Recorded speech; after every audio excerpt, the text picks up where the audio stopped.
একটি ছোট্ট গ্রামে করিম নামে এক গরিব ছেলে তার মায়ের সাথে থাকত।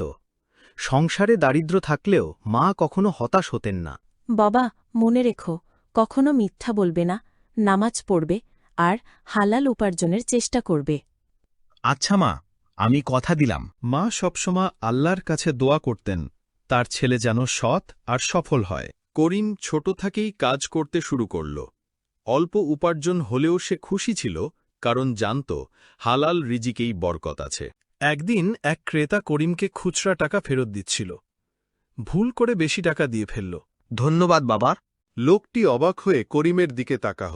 চাচা, দাঁড়ান, আপনি ভুল করে বেশি টাকা দিয়ে গেছেন। এই নিন আপনার আসল টাকা। বাবা, তুমি সত্যিই সৎ ছেলে। ইনশাআল্লাহ তুমি বড় কিছু করবে। করিমের সততায় সবাই মুগ্ধ হল। সে বুঝল মায়ের দোয়ার বরকতেই এমন শক্তি পেয়েছে। দিন দিন করিমের পরিশ্রম বাড়তে লাগল। সময়ের সাথে সাথে সে ছোট ব্যবসায়ী থেকে বড় ব্যবসায়ী হয়ে উঠল। করিম এখন গ্রামে সবার ভরসা। তার কাছে কেউ প্রতারিত হয় না। মা, তোমার দোয়া আর উপদেশের কারণেই আমি আজ এতদূর আসতে পেরেছি।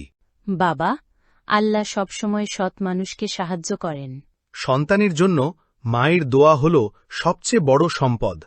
যে মা বাবার কথা মানে আর সৎপথে চলে, আল্লাহ তাকে অবশ্যই সফল করেন।